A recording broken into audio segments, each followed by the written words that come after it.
Our speaker is LaDonna Garner. She is a certified genealogist and a researcher and speaker focusing on southeastern Missouri and African American research. She is currently an officer and member of several genealogical societies. She is the only African American certified genealogist in the county and may be the only one in the state. LaDonna has been researching family history for over 20 years.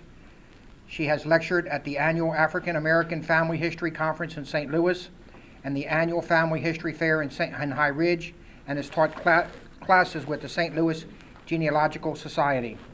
She is co-founder and secretary of the Mount Zion Cemetery Board, whose goal it is to preserve Mount Zion Cemetery in Festus. Her current projects are recording the history of the cemetery and surrounding African American communities, client research, and one-on-one assistance. She has been interviewed on television and has articles written about her in the press. She has 2 degrees from Jefferson College. That's why she's so smart.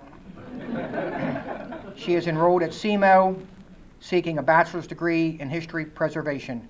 She lives in Bloomsdale with her husband and 3 children. Let's welcome LaDonna Garner.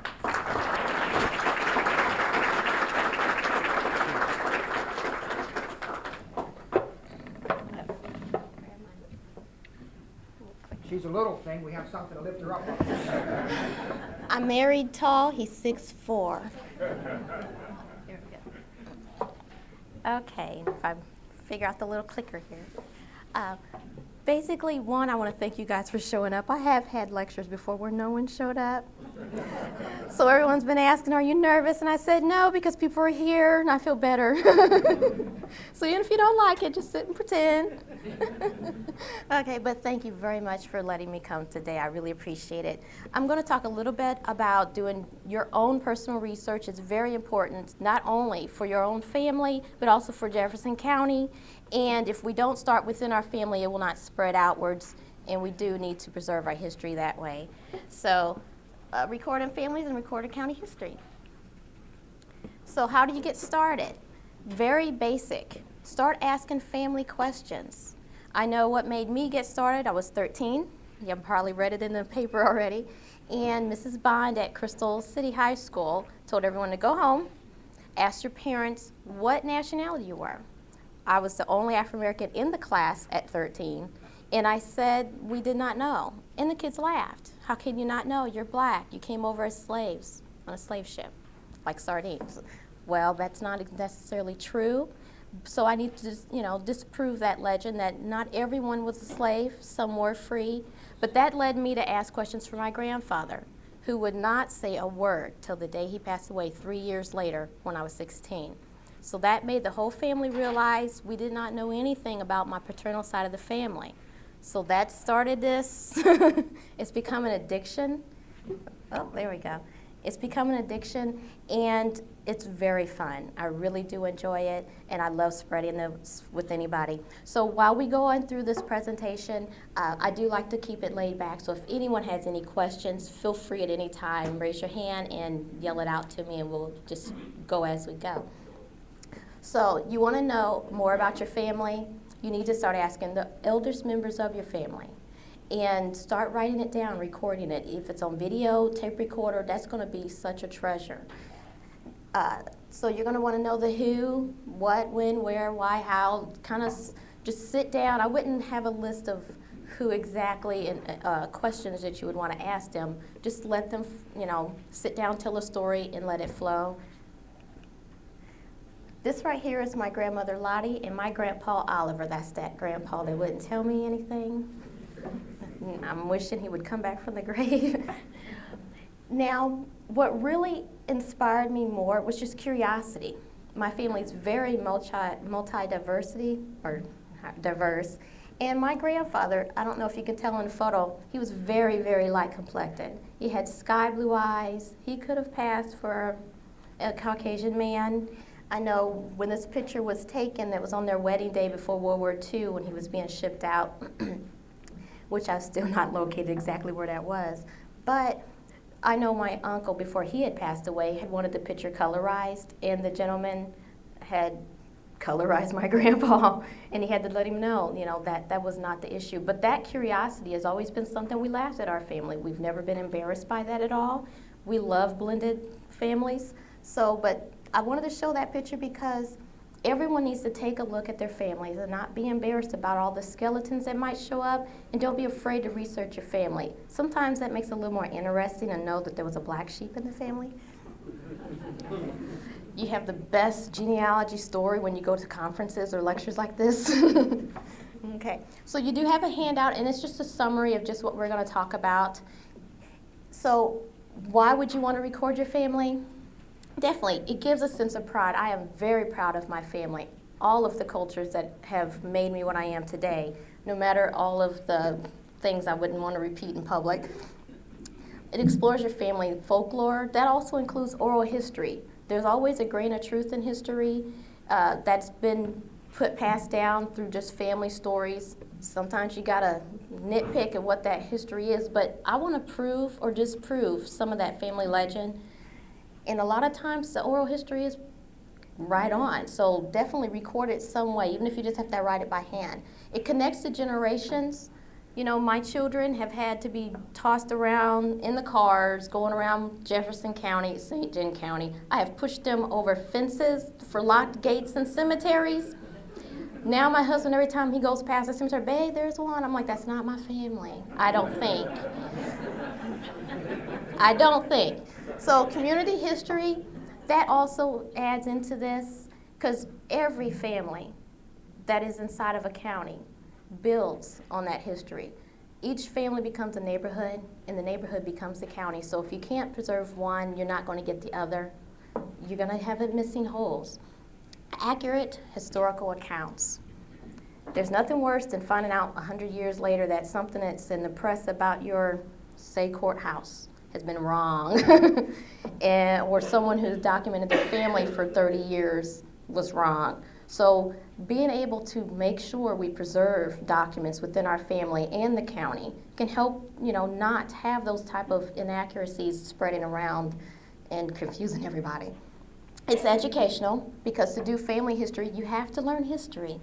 I did not like history in school, but now I'm getting a bachelor's in it, so I really don't understand that aspect, but I think now, because it's personal, you can relate to family history, no matter if it's your family or your neighbors or the person sitting next to you. But it is educational. My kids learn a lot from this, and it's fun. We call it an addiction when you get to this point. I travel. I'll be in Birmingham in June. Don't see me around here because I'm going down there for genealogy for a whole week. No kids, no husband. But that's just a few things. But that's just a few things there. So we'll just get going. Basics, just to cover basics. You're going to have to write it down, and the most simplest way is to have some type of form that's pre-fillable. It's called a family group record or a family group sheet. There's different kinds. You can get them for free on the net. I'll have some on my website afterwards if you want to download a few and print as many as you need. But this right here is going to record one immediate family. Your father, your mother, and all the children that are in that family. You're going to use one for each part of the family. And then you can just put in a binder, some of that sort. But this is just going to name your basic vital information: births, deaths, marriages. And don't forget to include the dates and places that these events have occurred. It really comes in handy. And a lot of times you're going to fill this in and you're not even going to know half of the information. I've been researching a long time. Now granted, I am behind. Once you become a professional, you're doing everyone's research but your own. So my family's a little upset, so I'm on fast research this summer. But even I have a lot of holes on certain parts of the family because they had passed away so long ago. It's hard to record records when people weren't considered citizens yet. But there's ways to get around that. But this right here is my paternal's grandmother that was on the picture. This is her great-grandparents on this one. So that goes back to 1847, where my great-great-grandfather was born. So you're going to start with you. I call this a research pyramid. This is just basically an outline of how you're going to start. Don't jump ahead. You're going to get confused, frustrated, and a lot of people quit. It can be fun and it can be easy, as long as you're finding stuff. So you're going to start with yourself and go to your parents, your grandparents, anyone that's still available to answer questions. Really get them involved in this. But you're going to try to find records about these people. Look in the attic. That's where a lot of stuff goes, in the basement. And then when you do find them in the attic, pull them down to where you live, because that's where documents like to live too. You're going to find the family file box. My grandmother, my maternal grandmother, used to love putting everything in one of those big Tide laundry boxes. I have no idea why, but when she was moving out of her home, we put her in a nursing home. I had 4 or 5 of those boxes to go through. It had everything from death certificates to just gas receipts, you know, obituaries. So my grandfather's discharge papers. So don't just toss out anything. Definitely go through those Tide boxes. The next thing that you would use as a chart, like I said, also another generic fillable form, is a pedigree chart. Now this one's just plain Jane, but they are the most prettiest forms you can get with the tree displays. You might have seen some of those before. You can get just as fancy as you want to get, but when it comes just to doing research, and this works just great, you can take this around with you in a binder along with your family group sheets. Also, I don't have a photo on here about it, but timelines really help if you can put your family in time and history along with the county history. It makes it a little bit easier to understand why they did the things they did. Why did Grandpa, living here in Jefferson County, do his paperwork in St. Genevieve? Well, like myself, I moved on the county line. My house is address Festus. I live on the other side of Bloomsdale, technically, but I have county, I live in St. Genevieve County, so I think my descendants are going to get a little confused themselves too. But definitely, if you can compare that to historical events, it all makes a little bit more sense. When you're doing a pedigree chart, the father or male's lines are always recorded on the top. That's very important so you don't get yourself mixed up. The female lines, the mother's portion, is always on the bottom. So you're going to see, where here, if you can see that far, Alice Bryant, my great-great-great-grandmother, her father is here, Caesar Bryant at the top, and so forth. And it's going to be the same way for William Patrick at the top, all the way up to Jack Redmond Swink. That's your pedigree chart, and like I said, you can get fancy charts that look really cool and fan charts. So examples of sources you're going to be looking for when you're going in that attic is going to be anything that's going to give you the information you need to fill in those blank holes. So if you're looking at vital information, you're going to be looking for births and death certificates. You're going to be looking for marriages, divorce records at the circuit court office, and funeral pamphlets. Those are probably going to be the most typical things, maybe not the divorce, the most typical items you're going to be coming across, especially the funeral pamphlets. But there's a lot of helpful information. Family photos. I do want to stress photos, especially Black community. We don't have enough photos saved and preserved properly. So I do suggest everyone get a soft lead pencil or an archival pencil to write on the back of the photo, but it's even better if you can put in an archival document savers, books, that type of thing, and write below the photo also. That way no one's touching and playing with the photos back and forth and they don't deteriorate as fast. But I love pictures. Family photos. You also have business owners, family, school, and sports and scrapbooks, that type of items. If you don't have photos in your family, doesn't mean there's none around. Look at the yearbooks. Go the organizations and groups that your family might have been in, take photos. So that way, if you don't have them, like my family had a couple fires. So we do not have a lot of photos in ours, but I've been able to supplement with other things just like that. So really neat. Newspapers, I love newspapers. One of my favorite things. There's a lot of information in newspapers. You can see how the community was reacting to events around the place. You can also just track the time period of things, buildings that were being constructed. And I'll talk about that in a minute. But coming and goings of travelers and visitors. A lot of the older newspapers, now our earliest newspaper for the county is 1866, unfortunately. But if you go outside of the area, St. Louis for instance, we did send information up there by our little local journalists. So check outside if it's you're needing information beyond the 1866.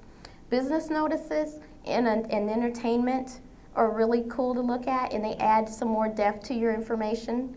And runaway slaves, I did mention that because the really early, and I don't think I have a sample on this PowerPoint, the really early ones would mention sometimes the name of the slave and then the slave owner who's posting that notice. It would run for several weeks, maybe even a month inside of that newspaper. And then that way you'll be able to try to pin track and see if that person that was named was in your family.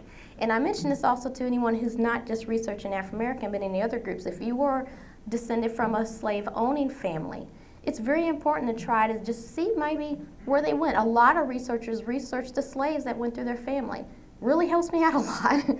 So courthouse documents, divorce, criminal records are really neat because then you get to see what they did and their black sheep.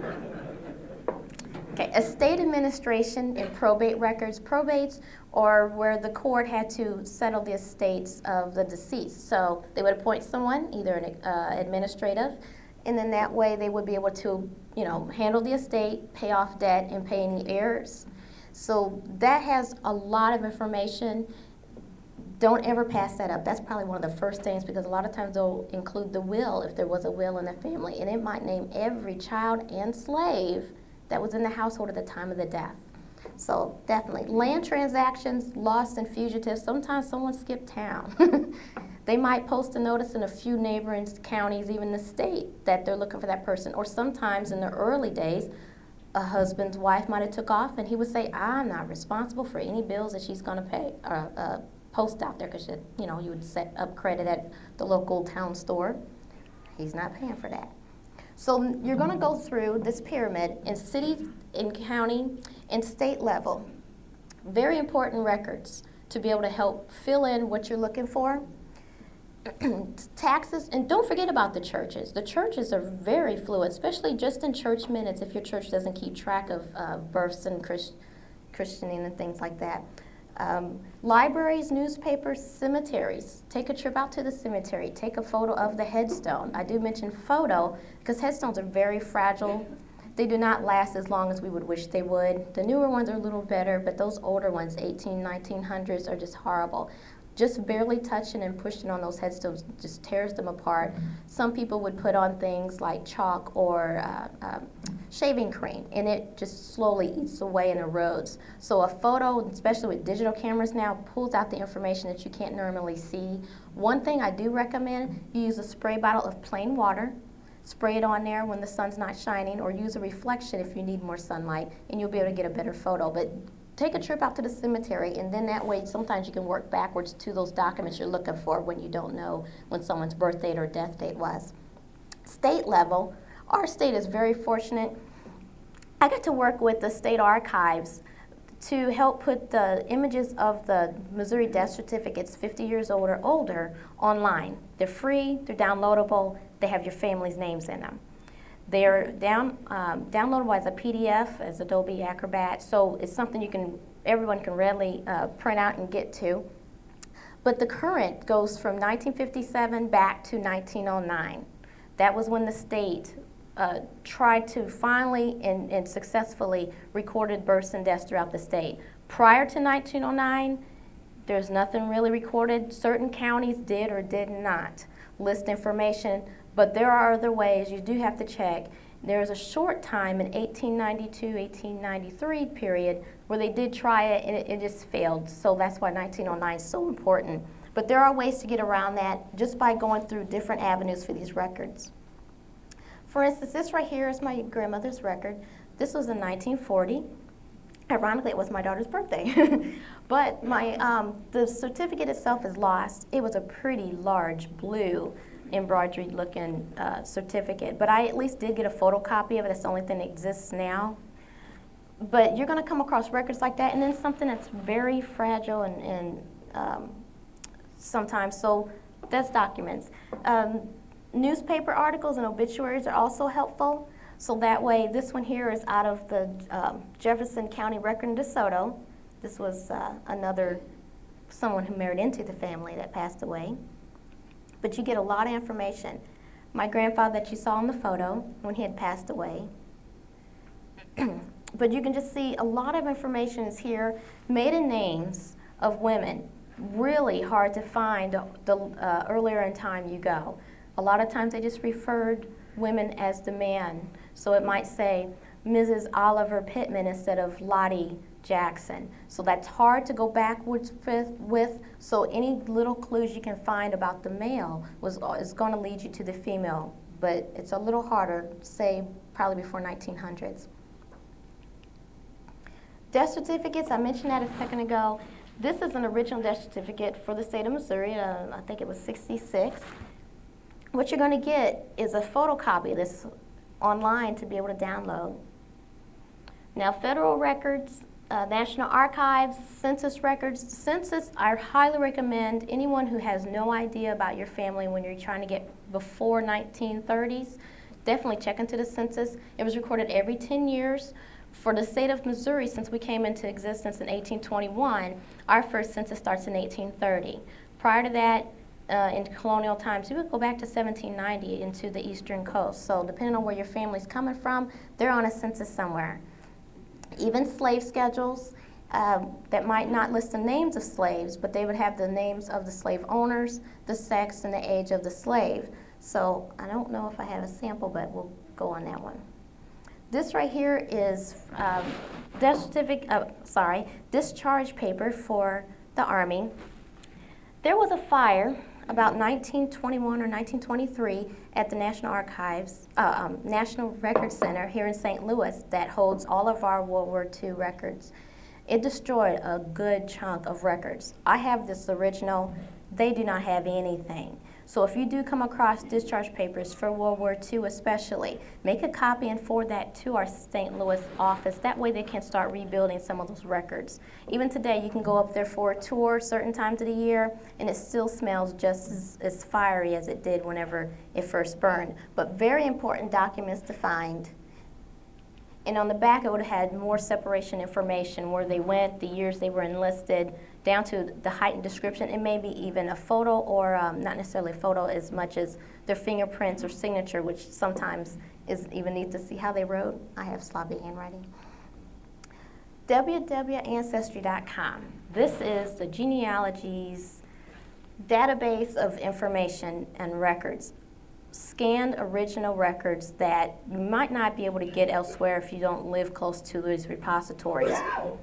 They have downloaded things like the census. You can get it's by subscription only. Some of the libraries might have it, some might not. But you can definitely get access to the census records that are available. Normally in the past, what we did is we went to microfilm rolls, which is kind of like a film strip, put it on an old chunky machine, and we just started wheeling it away hours, days, weeks at a time. I'm so addicted I have one in my house. And it's not electric, so I have to sit in line. But these have a lot of information. Now, this is an 1840 census. Every 10 years, the census had different information that the government wanted to collect. Kind of like taxes. This year they want to know this so they can tax you on it.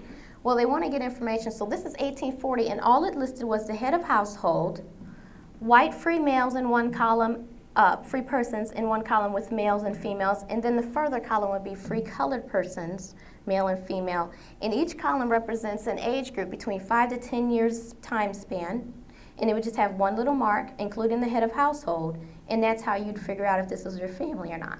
Kind of hard to do, kind of hard to see, but if you're really diligent, doing some homework, you'll be able to get through this hard time eventually. Oh, let's see, real quick. Names of head household, free white person, that's basically all it said. Now the difference with the next one is a lot more information when we jump to 1930. A lot of information is really cool to see. My grandmother, 4 years old. So, wanted to know Adobe, like your house number or family number, your name, relationship to the head of household. It would ask home data such as if they owned their home, if they rented, how much the mortgage was worth. Personal detail would be when they were born, where they were born, excuse me, and their date and age and sex. Mother tongue, if they were immigrants, they might not speak English, or they might be, bilingual, so they would ask that also, and also they would want to know where your parents were born. On this particular year, they asked for veterans, especially looking for the Revolutionary War, World War II, not Revolutionary, World War II, that time period, and farm schedules. World War I, thank you. Tripping.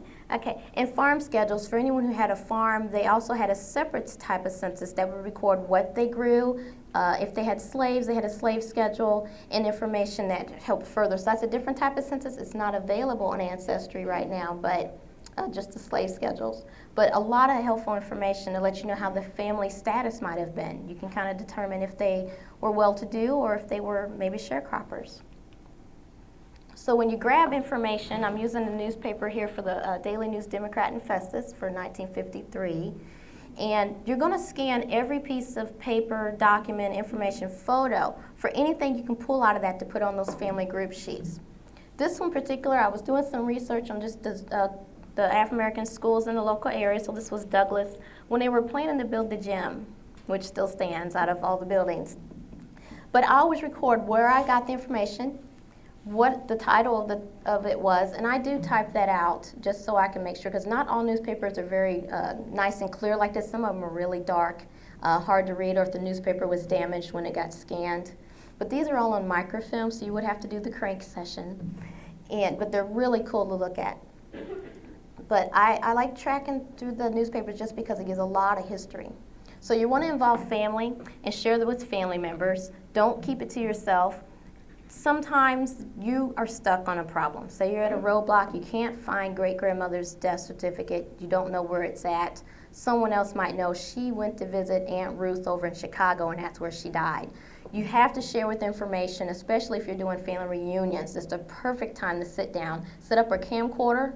I love camcorders a lot better because then that way you can get the whole context than just listening to it on a tape recorder.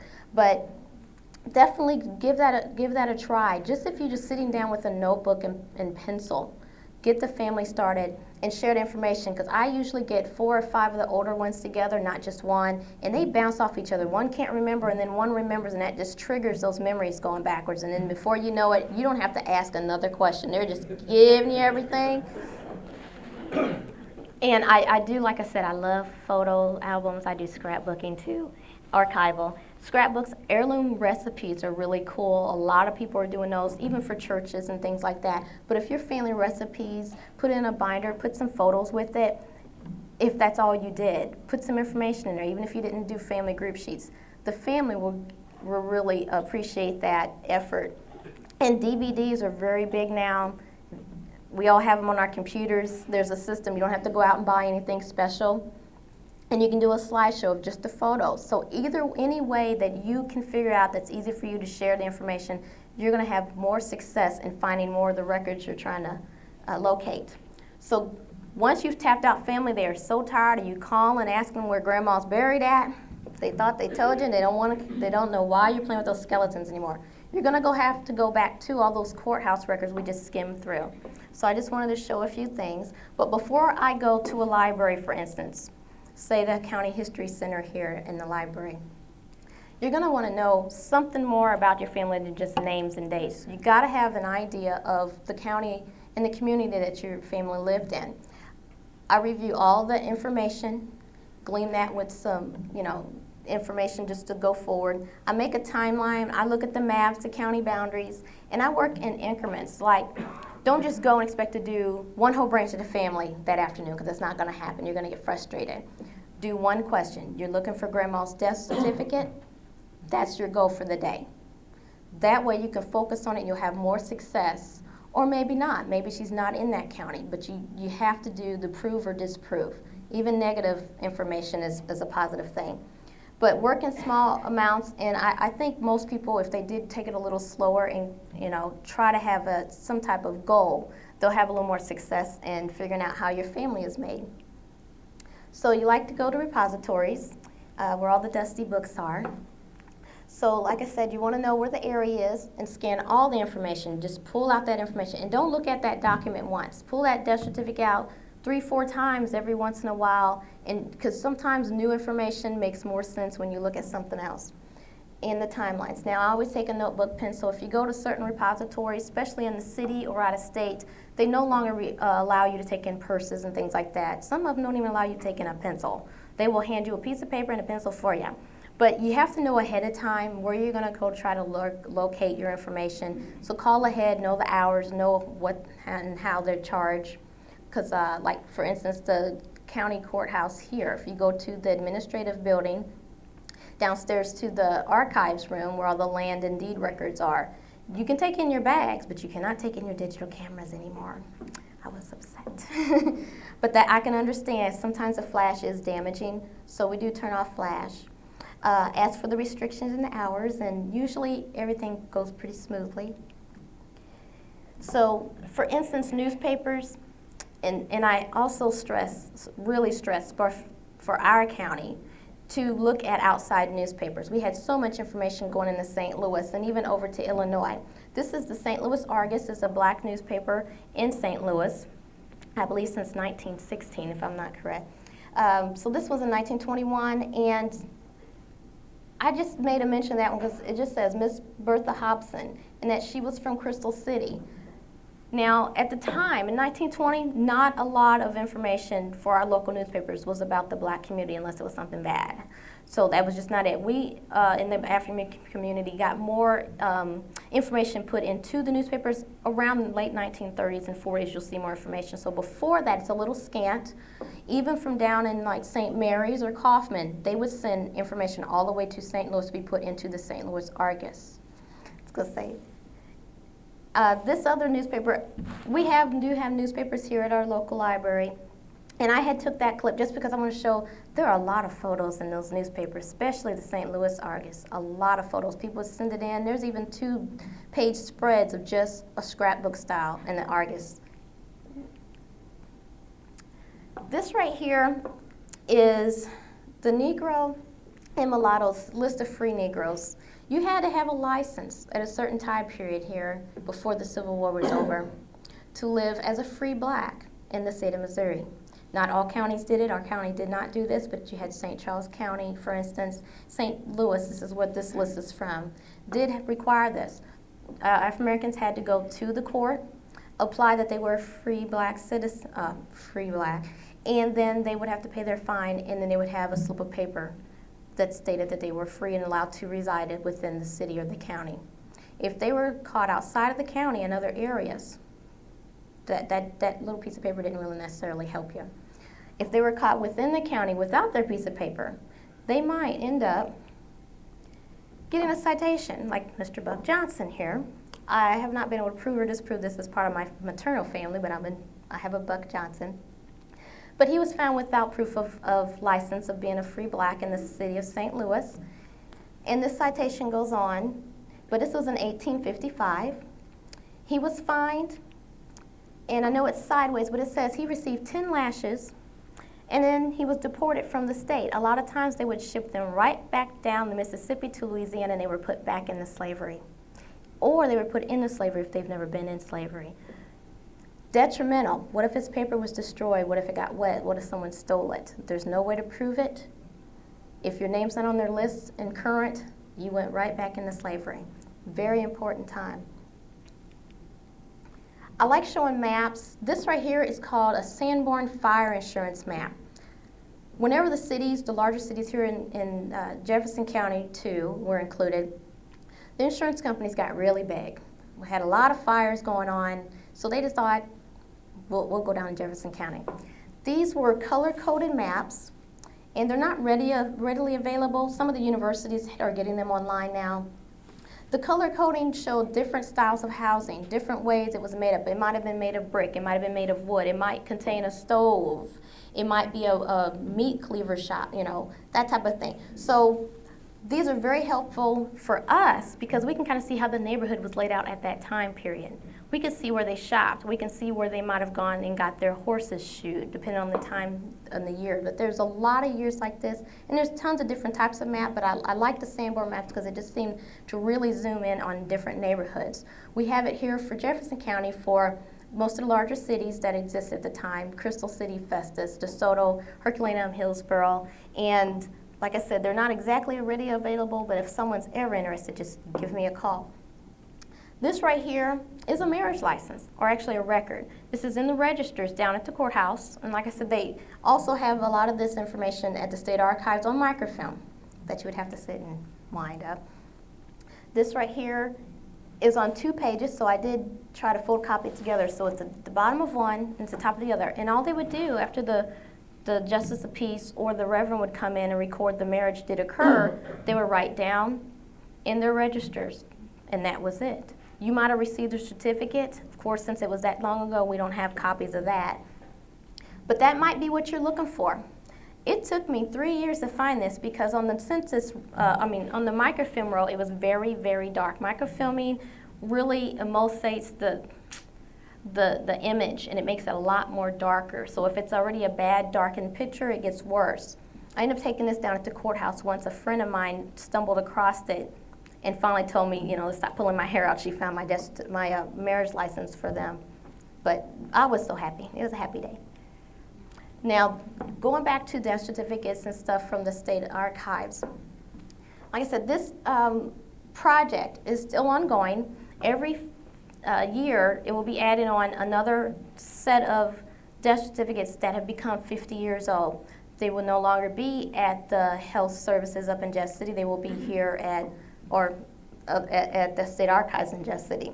But you can get them here without even leaving the home. So at the top, at the bottom of the screen, you're going to have a fill-in, and you can just fill in your name, last name, do it in different versions because it is not going to find every common name, and there are some advanced searches, but it's a pretty simple way to find it.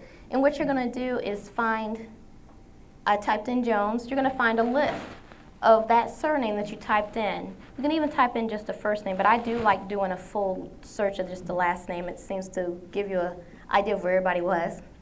But I put in Jones, and there was 60 Jones death certificates currently at the state archives.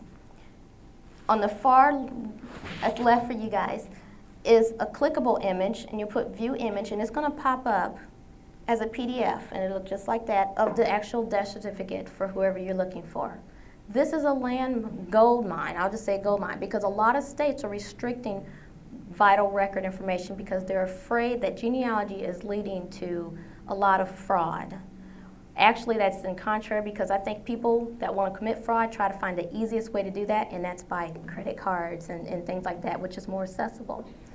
They would have to go through a lot of this to make this useful. But the thing about these death certificates being available is there's only a few states that are doing this. It might be maybe 8 states at this time. So take advantage of it and let the archives know that you really appreciate that. So recording county history, I do like to stress, even though I'm a genealogist, you have to become a historian in a way because you have to know what was going on at the time your family's here to understand why they did what they did. Progress that we're doing today doesn't have to mean we have to destroy things, but we seem to be doing that. So if we can take more of an initiative to preserve those things, buildings, churches, schools, that we don't see as useful and make use of them, I really think it ties us better to our past. And to prove accuracy of historical accounts, like I said, I will stress, and I'll show you an example here in a moment. The historical buildings and landmarks, I'm including cemeteries when I say landmarks because a lot of cemeteries are disappearing. Everyone's heard of the disaster stories where once there was a cemetery, then there's an airport. So we do really need to really stress the importance of letting our burial sites remain burial sites. But it's up to us to keep them pretty so they don't get neglected. And also, we need help as historians, as volunteers from the community to get involved. So definitely. Jefferson County History Center is here in the library at the 2nd floor. That has a lot of the old records that were discarded from the courthouse. They saved them from being burned after the state archives microfilmed them and put them on microfilm and microfiche. Definitely take a look up there once in a while and come and research with your family. We have the original probate file records, the wills, tax books, land deed books, some of those. You name it, we probably got it up there if the county didn't want them anymore. Newspapers also, and some county maps. I don't have a photo of the inside of the room up there, but we do have a probate index online for the county center. It's right off the Jeffco website. You're going to just pick a surname, and then it's going to pull you a file number, and that's the probate file case number you would request. I call this my baby, Mount Zion Cemetery. You can't see this. This was back when AME Church was trying to go through the jungle to find the headstones and do some clearing. I believe this was 92, 93? Around that time period. Right when I finally really started digging, trying to figure out where all my family was buried. That's why I never knew. Looks pretty bad. That was in 2002. I helped start a group. I'm so fortunate everybody, and some of the members are here today too, did an initial cleaning. It took several times, but it finally worked, trying to clear that overgrowth. But this is out on Highway CC. And these aren't the best photos, but the bottom, it's nice and pretty. We've had it completely surveyed and fenced in. It's very respectable today. You can go through and drive through at any time. The top, like I said, was in right after they did clean up, and I took some photos after that too. It was just a mess. You see one headstone. There's probably 300 plus graves, and it's about 3 acres. Some of the stones are regular stones that you would recognize today. Some of them are just little rocks that they carved in. This was Alan James that died in June of 1894. I think today it's worn down more. You can't see it as well. Does anybody know what that headstone is over there? Just generically, which side of the war? Yeah, the Confederate headstone. I love son. I married a Confederate. I'm sorry. His family's from Arkansas, so the family are buried in the cemetery, and so I had to take a photo because we're used to seeing this. You go a couple states and you see those headstones, and the old story was they had a pointy stone because they didn't want us Yankees sitting on them. My father-in-law has to make sure he tells me that every time. This is another image of the death certificates when you would print them out. Very clear and very useful. That Union soldier that you saw was a Civil War soldier, Benjamin Marshall, that is over at Mount Zion Cemetery. It's been rumored that he was a Buffalo soldier. Yes and no. He was not in the 9th and 10th Cavalry. I did some research and pulled his military records from Washington, D.C. I don't have those on there because it's a really big file, but I did find out he had another wife. He had 2 wives, so when he was divorced. The first wife passed away, I'm sorry. First wife passed away. But there's ways to get through military records. This is a enlistment card for him, and this is on the Missouri State Archives website. They have put in to where you can do a search and try to get an idea of how to find that record. This is Tunnel Cemetery down in Valley Mines.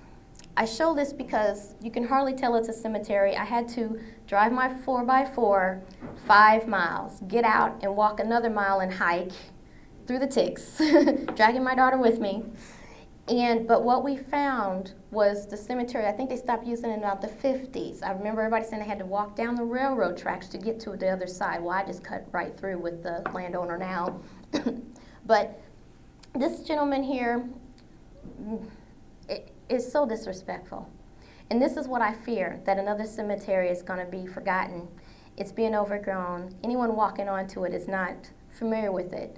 The trees fell over, and then they started growing on top of the stones. There's other ones that were under another part of this tree that there's no way I could get to without having a forklift to lift it up. Very sad and disrespectful, but that's what I want us to avoid.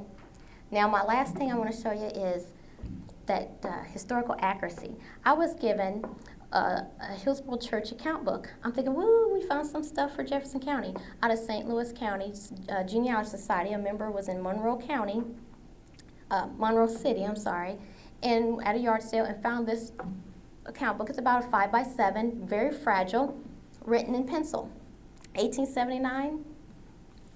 And all it ever said was Hillsboro Church. Well, they thought, you know what, LaDonna, donate this to the other society. We want it to go where it needs to go.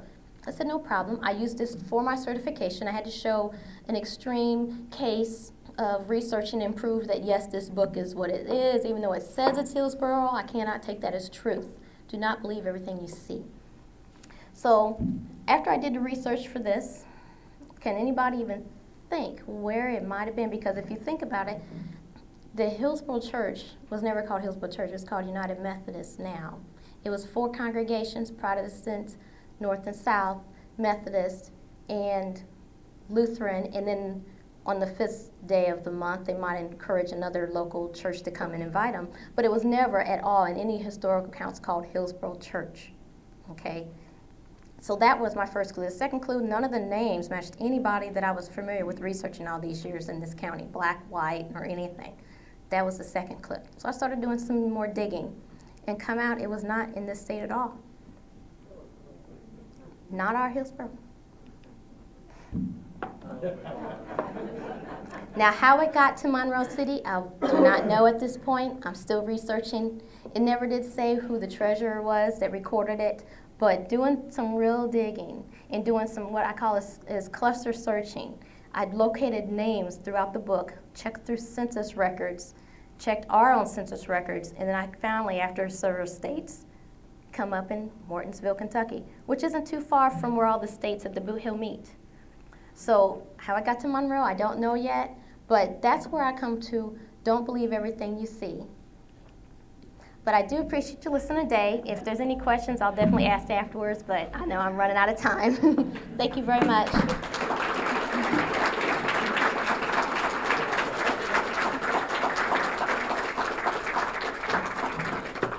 Very, very interesting.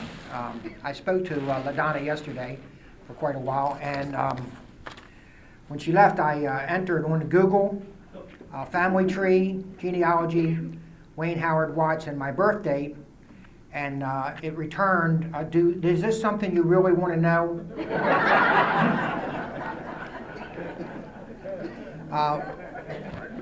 Just one more introduction. I failed to mention this earlier. We have with us Regina Harrington. Regina, raise your hand, please. Where are you? There she is, over there. She is Jefferson College's 2008 Alumnus of the Year, and she graduated. She graduated back in the 70s with a nursing degree and had a very successful career as a nurse, and she's now retired.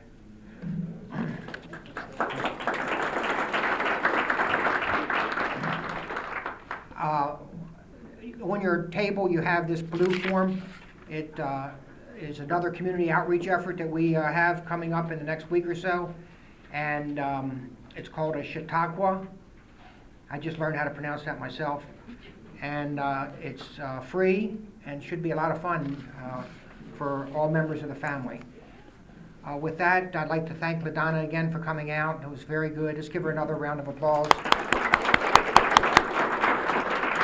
And I hope to see all of you back in September. Thank you very much for coming.